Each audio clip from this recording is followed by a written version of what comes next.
briefly discussing this topic, endless love. Before I start, I would like to ask some of you, what do you understand when we say this word love? What does it imply to us? Anyone would like to tell? Whatever understanding you have about, so then we will try to understand this topic further. From there we will take up this topic more further. Anyone? Love is care and emotional attachment to each other. Okay. Care, emotional attachment to someone. Very good. Nice. Anyone else? Sacrifice. Sacrifice. Very good. Very interesting. Any other? Respect whomever we love.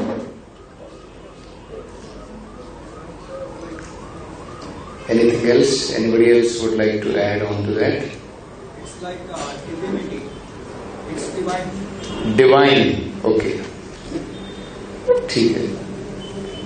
So, Prabhupada, the founder of ISKCON, explains what is love.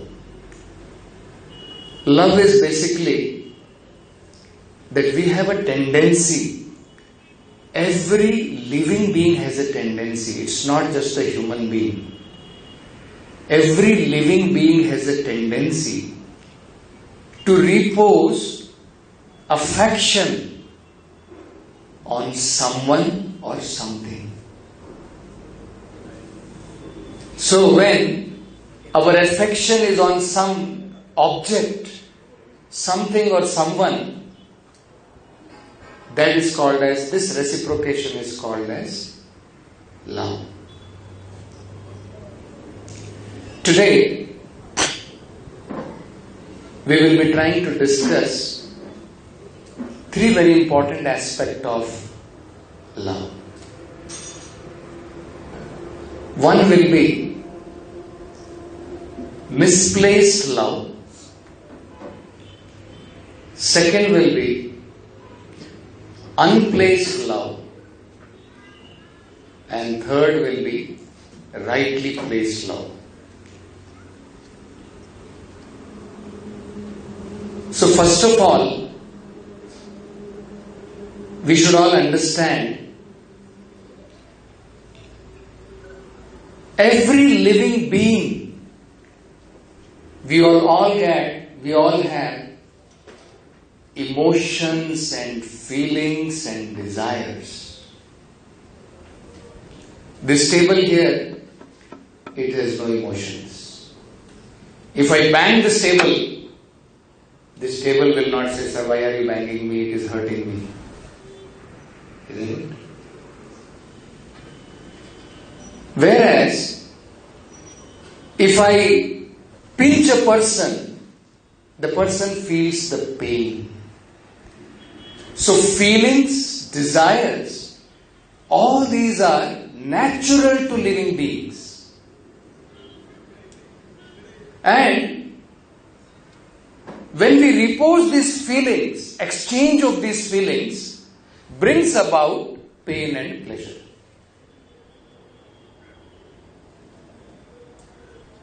So, misplaced love means basically when our affection is invested, when we repose our affection on things of this material world and people of this world,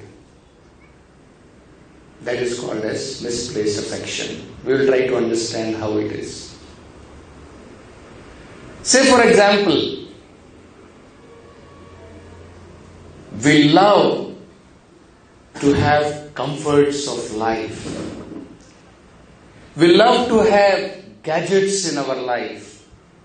We love to have beautiful apartments. We love to have a lot of money in life, right? Say we desire, we have a lot of liking, and you want to have Mercedes Benz. And then we work so hard to acquire that, our desiring, our object of love. And let us say you work very hard. In that working hard, and once you get your desired object, you get your Mercedes Benz. This Mercedes Benz, it is a dead matter. It cannot reciprocate your feeling, your excitement, your hard work which you have done for getting that desired object. It cannot reciprocate. You have worked so hard day and night, and after getting the car will not say, "Sir, thank you very much, I love you so much."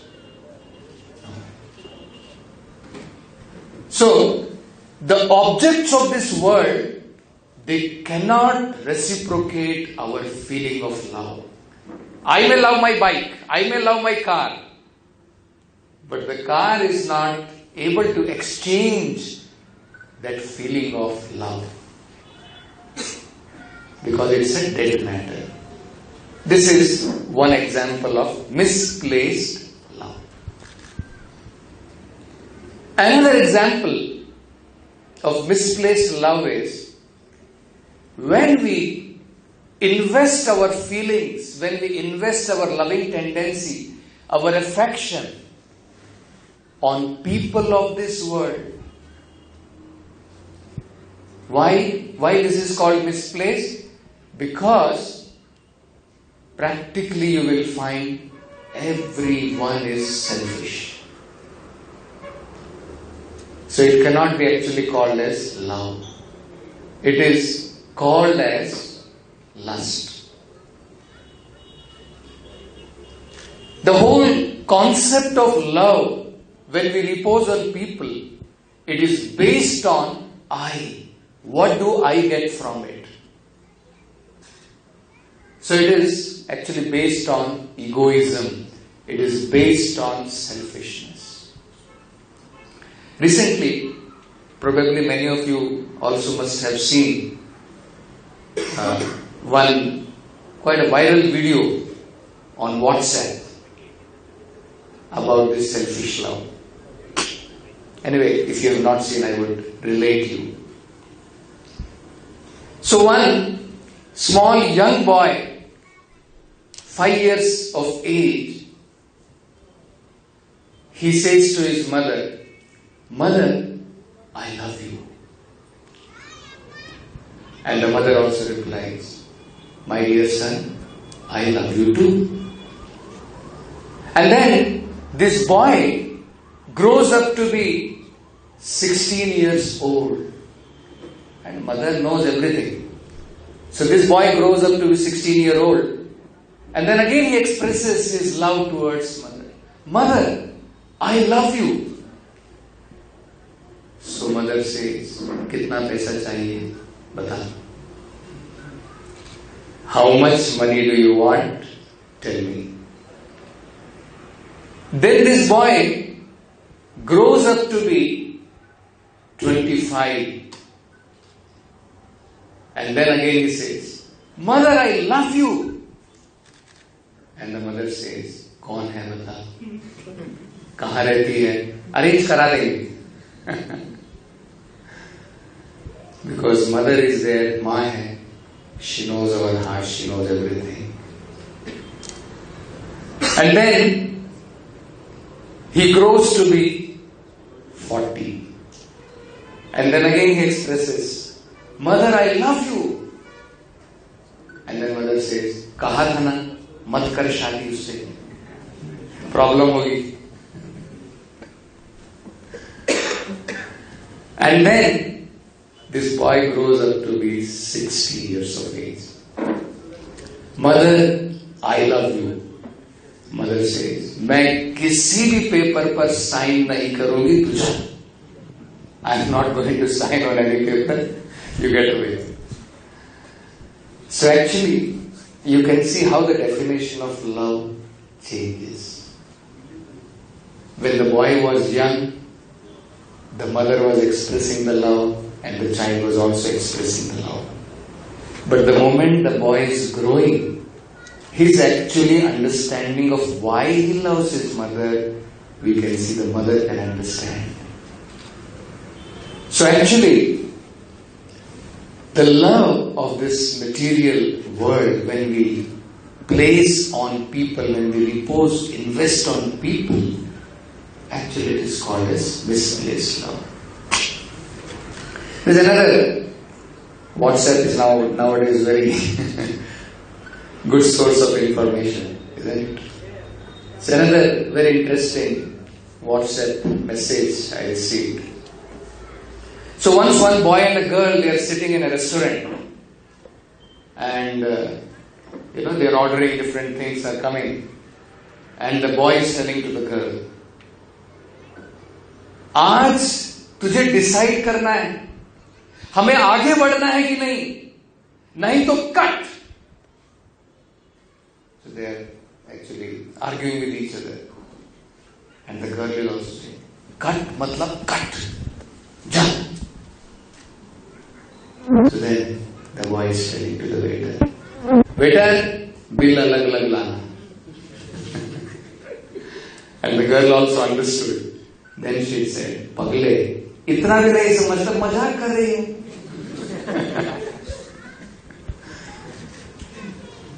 So this is selfish love.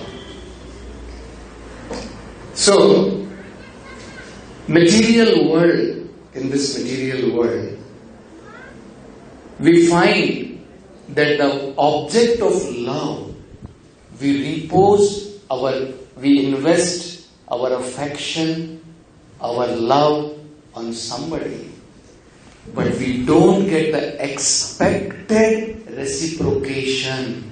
What we expected, we don't get. Right? Just like many a times you will find, most of the stories what you see in the movies, they all end with hence after they live very happy life.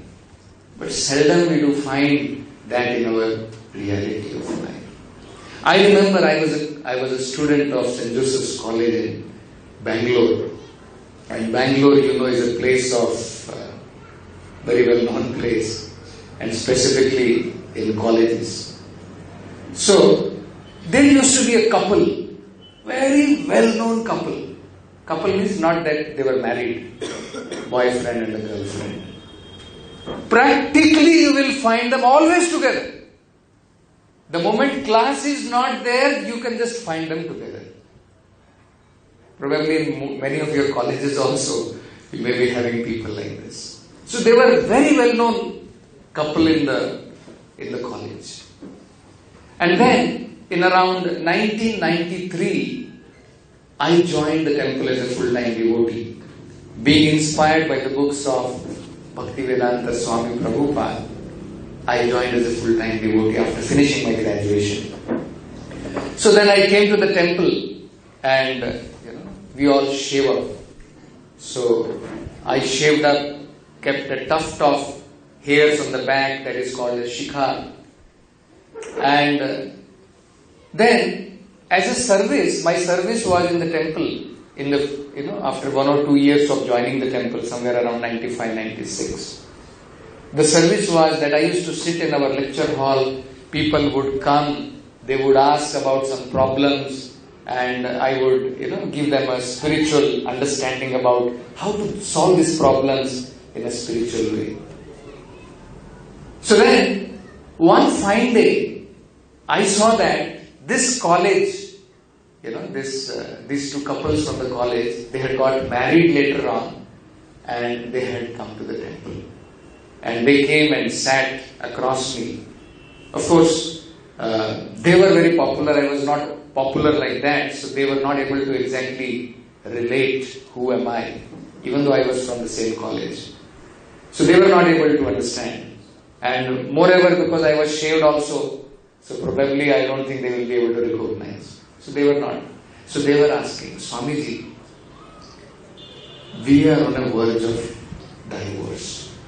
So we just want to come and talk to you. So I was shocked to hear this. That this couple, they practically every moment, apart from what classes used to go on, they used to be just together. So I was really shocked to think that they would part away from each other like this.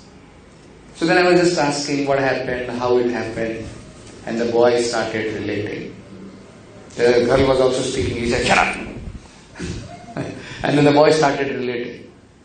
Swamiji, I do not know what happened. I was so stupid in my life. I used to think this girl is the most beautiful girl on earth. And when she used to speak, I used to think that some cuckoo is speaking. Now when she speaks, it looks like crow is crowing. And then they were saying, there was a time when I used to think that without her, I cannot live even for a moment. And then now he's saying, now I think I cannot live even for a moment with her. Of course, then I try to preach to them. But you can just imagine how our expectations are there, isn't it? We have a lot of expectations. It's like there is a saying in Hindi that I'll just translate it into English. Married life, romance, and then later on married life is just like public toilet. Those who are outside are waiting to get in, and those who are inside are waiting to get out. Correct? Public toilet is so smelly, so dirty, that those who are inside, they are just waiting to get out. Somehow or other. So, this what we expect. Actually, we have a lot of feeling for love and all these things, right? But once actually you get into it, then you come to know the reality. That what we expected, that kind of reciprocation we don't get. Because after all, people are selfish. When it is just like, you scratch my back, I scratch your back. So till we are scratching each other's back, it is fine. The moment your sense enjoyment is stopped, then divorce. Then I am looking for somebody else. Then we are thinking that something else will give me. You know, it becomes like a monkey business from one branch to another branch to another branch. So, the things of the material world, when we repose our feeling in them, because the dead matter cannot reciprocate with us, so it leads to frustration. The people of this world, when we invest our feeling, our emotions, our affection, our loving tendency on the people of this world, because most of the people are selfish by nature, then what happens? That also leads to frustration of our expectation. We had a lot of expectations, but then factually it leads to frustration. But then somebody may say, what about if somebody is selfless? Okay, maximum people may be selfish, but there may be a lot of people who are selfless. If we repose our loving tendency, our affection on people who are selfless, then what do you say about that? Once this question was asked to Bhaktivedanta Swami Prabhupada, what is wrong in that? What is wrong in the loving tendency when somebody has with somebody else and he is getting the taste? Prabhupada said, yes, there is nothing wrong provided it continues. Then there is nothing wrong. At least it will end at the point of death.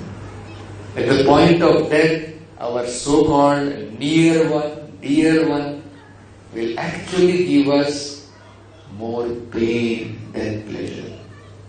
The more we become attached, the more we repose our affection, our loving tendency, our emotions, everything, at the point of death, everything is broken, relationships are broken, everything is gone. So actually, even though we may have so-called selfless person and he reciprocates with us nicely everything, but it will not continue. After some time, it ends.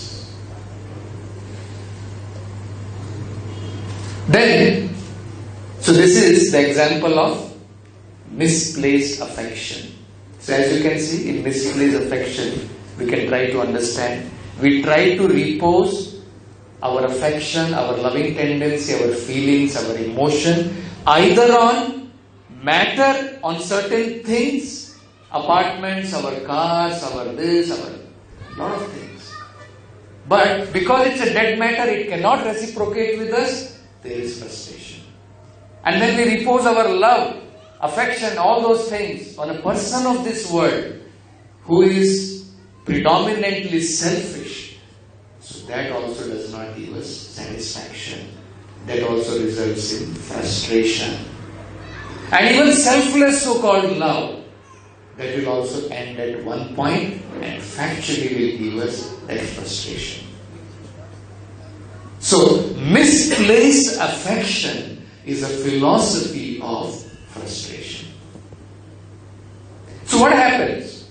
When a person has experienced all these things in his life, he has experienced that I tried a lot to get nice bungalow, I tried to get car, I tried to get gadgets, everything I have today, but still I am not satisfied.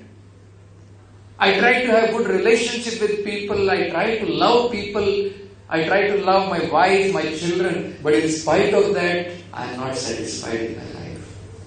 Isn't it? So then they come to the conclusion that actually, everything, we need not have to place our affection on any of these things. Then they come to the theory of voidism or impersonalism. Meaning that better to keep your affection, your love, everything within you, stop it. Don't repose it on the people, don't repose it on things of this world. Everything is false in this world. Relationships are false, things are false. So they come up with a philosophy called as Brahman Satya Jagat Mithya. World is false. Why are you reposing your love on people or things of this world? It will only lead you to frustration. Better don't do it. So Prabhupada explains, this is another extreme of the philosophy. It is just like saying, I'll give you an example. Prabhupada used to give the example. Suppose you develop a cataract in your eyes. You have a problem and your eyes are paining. You are not able to see properly. You go to your one friend and ask him, say, my dear friend, my eye is paining a lot. It is giving me a lot of problem. And I'm not able to clearly visualize things. What do I do? And your friend says, Arey Baba, problem de rahi hai, nikal de. It is giving you problem, no, remove your eyes. Yes, it's a solution. But is that a good solution? No doubt, if you remove the eye, for some time your problem will be solved. But actually, eye is meant for seeing. Eye is not meant for to be removed. So what is required to be done is not that we have to remove the eye, we should remove the cataract from the eye. We should get it operated. When it is operated, pain will be removed and you will be also able to see properly. So similarly, neither this extreme where all our loving tendency, all our affection, all our feelings and emotion we place on the people of this world or we place on the things of this world which leads to frustration, and on the other hand, we don't place our affection at all on anything, thinking Jagat Vidya Brahman Satya. Actually, that is the philosophy of these Mayavadis. Mayavadi means these people think that everything is illusion in this world. So better don't try to have any relationship at all. Relationship only gives problem. Why have relationship? Cut it off. Affection gives problem. Cut off the affection. So you will not have any problem. Don't worry. So but actually it's not like that. As a living being, as we said, it is natural. It is natural to have feelings. It is natural to have emotions. It is natural to have affection to somebody. So, Krishna consciousness is a science where neither it is like misplaced affection, where affection is misplaced, we don't get proper reciprocation from the people, and thus we get frustrated. Nor it is like that second one, where we don't place our affection at all. So what happens in that? That philosophy is called philosophy of hopelessness. The first philosophy is called philosophy of frustration. We place our affection on things of this world, on people of this world who cannot sufficiently reciprocate back with me. My expectations I don't get back from them. That is called as philosophy of frustration. Why frustration comes? Because of that. I expected something, but the desired result doesn't come. Right? That is called frustration. Second one is, he is thinking, I am anyway getting frustrated, better to stop all these things. That is called philosophy of hopelessness. In fact, they have a philosophy, these Mayavadi sannyasis, they have a philosophy. Danda matra grahena narayana bhave. That means, you accept sannyas and then you become practically equivalent to Brahman. You become equivalent to Narayana. So what is their understanding is, those who are married, those who want to get married, they're all useless. Your life is hopeless. Because you are placing your affection on your wife, on your children, on your property, everything. You're all hopeless people. That is their philosophy. That is another extreme. Krishna consciousness is a science where it is neither this extreme, neither that extreme. It is a balance between the two. It is a balance in the sense of understanding that neither it is misplaced affection, neither it is unplaced affection. It is rightly placed, our loving tendencies, our affection, our feelings, our emotions are rightly placed on the right object. So, actually, Prabhupada explains from one very beautiful shloka of Bhishma. It's a very interesting shloka. I'll just read that shloka. It comes in Bhagavata. All of you are aware of Bhishma? Bhishma was grandfather of the Pandavas. And we all know that he was a very great general and he was a very great devotee of Lord Krishna. So at the point of death, he asked Arjuna to make a bed of arrow for him. Even though Duryodhana was ready to arrange all kinds of sophisticated cushions and everything, but Bhishma did not want all that. Bhishma asked Arjuna to make a bed of arrow for him before he dies. And then he was lying for many days on that, arrow bed. That time, he quotes one very interesting shloka. So I'll just read that. He says, Iti matir upkalpita vitrishna bhagavati satvata pungve vidhunne. That means, he's saying, Iti matir upkalpita, let my mind, which till now was placed on varieties of objects. It was placed on Duryodhana, it was placed on Pandavas, it was placed on so many subject matters. So he's saying, now at least at the point of death, when I'm going to leave this world, I'm going to leave this body, Let my mind, iti mati, mati means my intelligence, my mind, let it be placed, completely reposed in Krishna. My thinking, feeling and willing, let it be reposed only on Krishna, exclusively.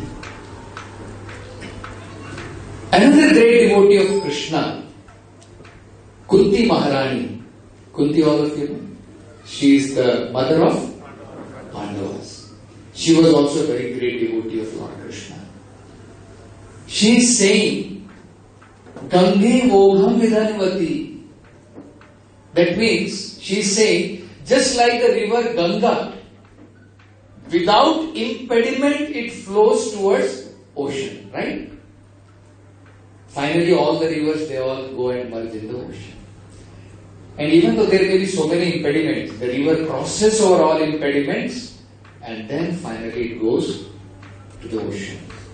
So she says, let my affection, my loving tendency, my feeling, my emotions, everything be reposed in Krishna, just like the flowing river Ganga finally goes to ocean. So, this is what Kunti Maharani says. So actually, this is, it may look like that these devotees, they were exclusively placing their feelings, their attachments, their emotions, their affection exclusively on Krishna. So somebody will say, Prabhuji, isn't this also one extreme? Right? We talked about two extremes. When one is reposing all his feelings, emotions, everything on things of this world or people of this world, finally it leads to frustration. Then we also talked about placing or not placing our affection at all, cutting off, taking off all our affection from people or things of this world, and which results in hopelessness. Right? So one way thing, you are saying that we should exclusively place our feelings, our attachments, all those things on Krishna exclusively. Then what happens? What happens to my family? What happens to my thing? Isn't it? What happens to my near and dear? What happens to my friend? Should we not repose any kind of feeling and affection for them? Actually, the moment we repose our affection and love on Krishna, it includes our affection, our love, our feeling, our emotions, not just for my family, not just for few things, but for everyone, for everything. So, it strikes a balance. It is not that you are a family man, give up your affection for your wife and your children. Give up your affection for your friend. No more you should have any kind of feelings for your friend. No. By nature, we have to place our affection. But the moment you place it on Krishna, then automatically your affection, your love for friend, everything is there. This we will try to understand scientifically, how it is possible. By loving Krishna, how do I love everyone? You see, Prabhupada explains in one of the books called as Nectar of Devotion. There is a book called Nectar of Devotion. There Prabhupada explains that Krishna actually includes three aspects. When we say Krishna, Krishna includes all his incarnations like Rama, Narsimha, Varaha. Any other incarnations any of you can remember? Varaha, Kurma, Matsya, right? These are all incarnations of Krishna. That's why you find Jayadeva Goswami, what does he say? Keshavadhirta Narahari Rupa Jai Jagadisha Hare. Jagadisha or Keshava is the same person, Krishna. he takes incarnation of Kurma. Meena Sharira Jai Jagadisha Hare. Keshavadhirta Shukar Rupa. Keshavadhirta Buddha Sharira. So, Krishna means it includes all his incarnations and expansions. Next, Prabhupada explains, Krishna includes not only incarnation and expansions, Krishna includes all living entities. Because we are all part and parcel of God. Bhagavad Gita, Krishna says, he proclaims, all the living entities, not only human beings, all living entities are my part and parcel. Mameva amsho jiva loke jiva bhuta sanatana. Krishna says, eternally, all living beings are my part and parcel. So, Krishna means he includes all avatars. Krishna means he includes all living entities.